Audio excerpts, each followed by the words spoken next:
Okay people, we got another episode of Fornever News. In this episode, we got a few different stories to talk about. For starters, we got a story that, to be honest with you, when I first heard it, I was like, I wonder if this is legit. And then as I started seeing throughout the day, a few other news sources were reporting on it.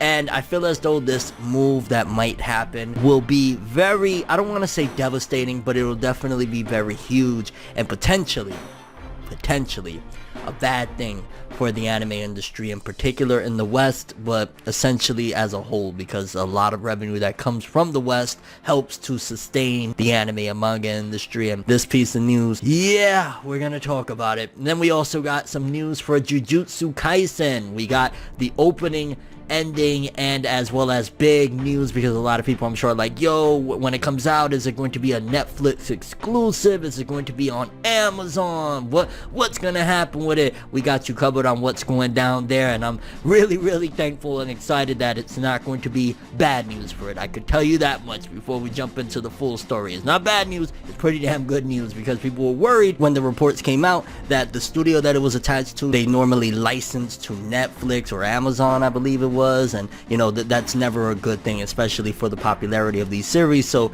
yeah, we'll get into that. We got even more blowback after the big fiasco that happened with Act Age and the author of it. Even more bad stuff for the franchise. It seems as though the franchise, by the time you know it, people will have forgotten about Act Age entirely with everything that's been going down. And we also got an interesting story with Gintama. It feels as though Gintama is the gag that never ends, and they're seemingly telling you, no, it's about to end. So without further ado, people, let's get into another episode of Fornever News! The only news source that gives you anything and everything anime and manga related. And yeah, we don't bore you to death. I say we gonna do what we do, no matter how you move, make your move. That's how it be though. Okay people, so for starters, let's talk some Jujutsu Kaisen. The opening and endings have been announced, the band and the names of the songs, which the opening is by Eve and it's called Kai Kai Kitan, and the ending is by Ali featuring Outclo, Lost in Paradise. So those will be the opening and ending songs. I'm really excited to see what they do, because you already know, big deal when these anime season 1, especially of a Shonen Jump title that Shonen Jump is really banking and hoping becomes a huge mega hit. They better knock it out the park. But Mappa's been on point. Mappa's been doing their thing. I mean, they got a high school opening. That shit is fire.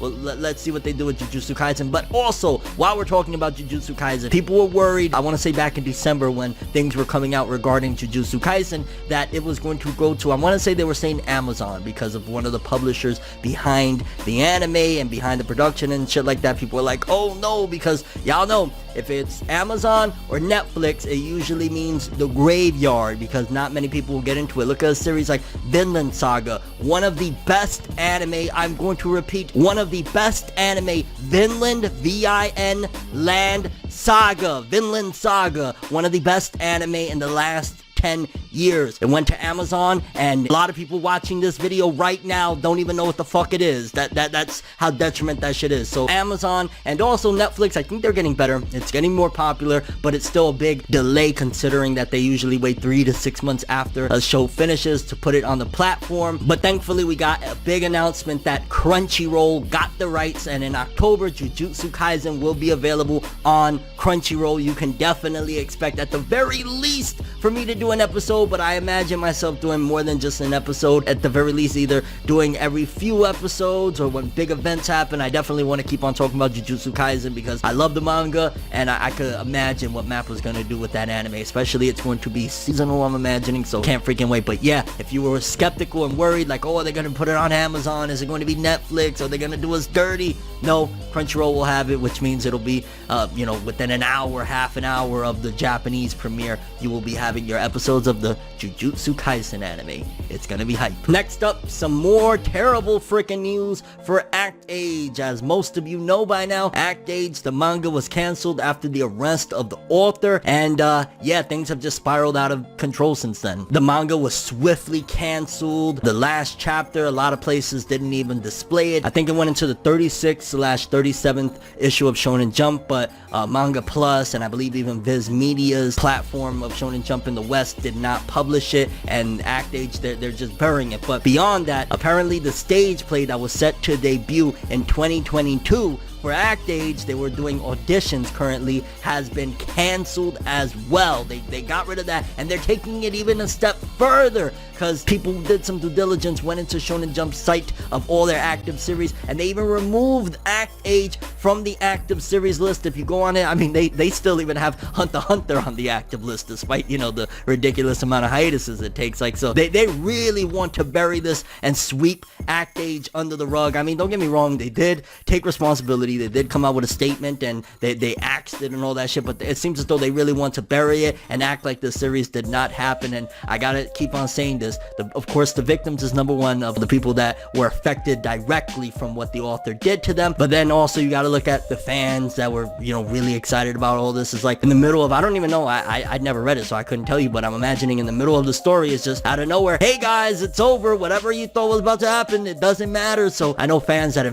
were invested in it, bought the volumes and shit like that, and were excited for the anime, they're left just like, what the fuck is going on? Because, you know, canceling it, putting the last chapter just immediately, canceling the stage play, burying it from the website, it's just like, yeah, it's a wrap for that series. So if you were a big fan of it, do not expect anything, do not expect nothing. At best, you can expect maybe 5 years from now, if the author is lucky, if he has a great idea and he makes amends somehow, they maybe would put him back in the magazine. But Act Age, you'll never see anything from it again. And, you know, maybe I'll eat my words or some shit, but chances are you will never hear about another Act Age thing ever again. It's crazy. Moving on, some big Gintama news. Apparently the movie that's supposed to come out, I want to say they announced it for January, and we got the article, we're gonna read it in a second, but they are marketing it as really, they promise this is the end, the final story. I want to say that from what people have been telling me and from what I've read regarding the marketing behind this, that this is supposed to be adapting the true finale of the story. So I don't know if it's the final manga chapters or what they're doing, but that they're basically pushing it as this is it. No trolling, no joking, no BS.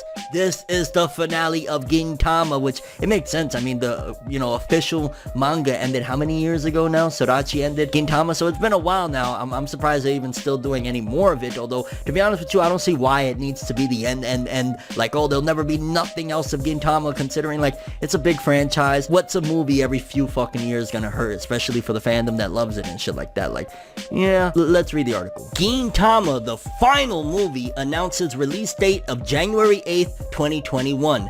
The manga author's newly drawn visual will be unveiled on August 20th. The official website for the Gintama anime franchise announced today that the title of the forthcoming all-new feature film is Gintama The Final, and its release date of January 8th, 2021. It will be the franchise's third feature film, following Gintama the movie in 2010 and Gintama the movie The Final Chapter, Be Forever Yoruzuya in 2013. Oh my god, that Be Forever Yoruzuya film. Oh, one of my favorite films of all time of anime, like, period. Like, such a great film. Also, it is confirmed that the character designs for Gintama the Final will be totally renewed. The Gintama manga's original author, Sorachi, will cooperate fully with the film, and the first visuals newly drawn by him will be unveiled on August 20th. The site has posted a 50-second new teaser trailer narrated by the three Yoruzuya members. Message from the writer, director Chizuru Miyawaki. He said, I think this movie is going to be amazing in many ways. All of us are working hard day and night to give it our all so that everyone who is looking forward to it can enjoy it to the fullest. We hope that you will be able to enjoy it at the theater and find out how it's going to turn out. And we also hope that the world will be a place where we can safely deliver it to you by then.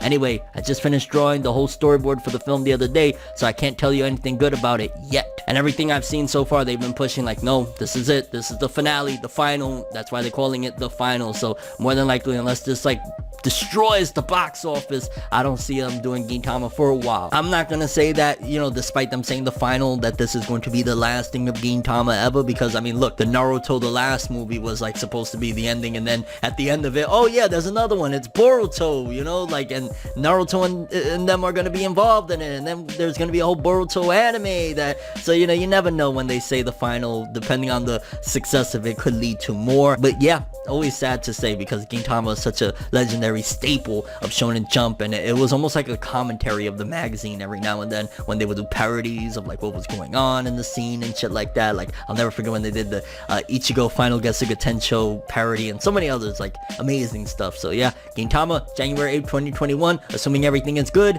That movie will be out in theaters probably about a month or two after. I'm imagining it'll be available somewhere somehow, because yeah, it'll be out there. And then lastly, the biggest story. Now, when I originally seen this, I was like, wow. So from my understanding, it was about 2 years ago that Funimation sold off its rights. Gen Fukunaga, the owner of Funimation, had sold off the company to Sony Pictures. So when that happened, I'll never forget. I remember the atmosphere around them changing, because at a certain point I was partnered up with them, I was working with them, all of that jazz. But I noticed that there was a shift in the company, the vibe, everything just changed. It became a little less community friendly and more so very corporate feeling, right? So, you know, a big change or whatever. But from this article right here regarding Crunchyroll, because in case you don't know, AT&T owns Crunchyroll, and apparently AT&T is trying to sell off Crunchyroll, according to this article, to Sony. Now, the big word that comes to my mind immediately when hearing that is monopoly. Let's read the article. Report: AT&T offers Crunchyroll to Sony for $1.5 billion. Sony reportedly balked at price valuing service at US $500 per subscriber. Technology website The Information reported on Wednesday that AT&T has offered to sell Crunchyroll to Sony for US $1.5 billion, citing 3 people familiar with the situation. Sony reportedly balked at the price, which effectively values the streaming service at $500 per subscriber. According to another person familiar with the matter, AT&T previously valued Crunchyroll at the equivalent of US $400 per subscriber. The information noted that the discussions may show AT&T's willingness to sell valuable assets to bring down its $151 billion debt load. The website had reported in May that Warner Media, a subsidiary of AT&T, was considering selling Crunchyroll. However, Warner Media reportedly tabled the decision to allow its new CEO, Jason Killer, who assumed the role in May, to evaluate the business and strategy. Now, in case you guys don't know, I'm gonna give you a little bit of information in case you ain't been really paying attention to the scene. Like I said, Sony bought Funimation probably a year or two ago at this particular point, and then it was sometime, I want to say last year or this year, that Sony merged Funimation with Aniplex of America. That's why a bunch of Aniplex of America titles are on Funimation's streaming service, because I don't think Aniplex had a streaming service at that time. So now you're getting all sorts of titles on there. They're doing the distribution and all of that jazz. And you got to think too, how many anime distributors are there right now in terms of like big players in North America and the West? There's Funimation, there's Crunchyroll, there's Viz Media, there's Sentai Filmworks, there's Discotek Media, and maybe I might be forgetting one or two, but those are the big players right here, right? Like I said, Aniplex fused with Funimation, so they're there, but they're not there because, yeah, they're all under the umbrella of Sony at this particular point. Sentai Filmworks, dope little company or whatever, but they're not really playing with the big dogs right now. Like, they're trying to establish their own thing, their own streaming service and shit like that, but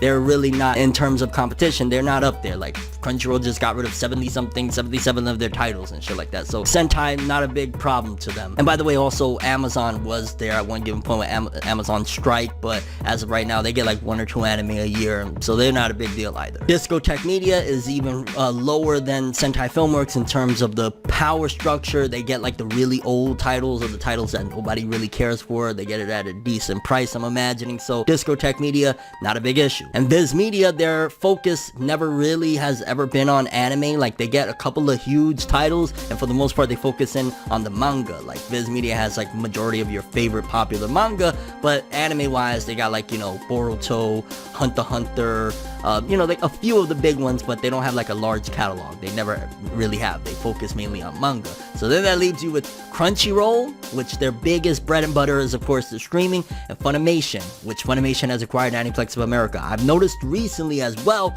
that I've seen a lot of like, why is Crunchyroll slowly allowing Funimation to have some of their anime on there? Now, I've noticed recently as well, Funimation has been doing like some unconventional deals. Like, they recently got Naruto on the platform, which I was kind of like, what? Like, Funimation having Naruto? So something definitely behind the scenes that we don't know about is going on. I don't know if Funimation is trying to acquire more catalog to make them seem bigger, or what's going on there, but I've seen a lot of anime go to Funimation recently, and I don't know if they're trying to combine and merge Funimation and Crunchyroll and just make one streaming service. The problem with that is that creates a very, very huge monopoly, because the only other competition you're going to have at that point that has a decent sized catalog is what? Netflix, and Netflix ain't really about that on-demand, you know, as the episodes come out in Japan streaming, they get it like 6 months later and give it to you all in a bulk. So really that would create a huge monopoly on anime streaming in the West, and that is something that would be very, very anti-consumer. We will have a very, very big problem if Crunchyroll and Funimation, along with Aniplex of America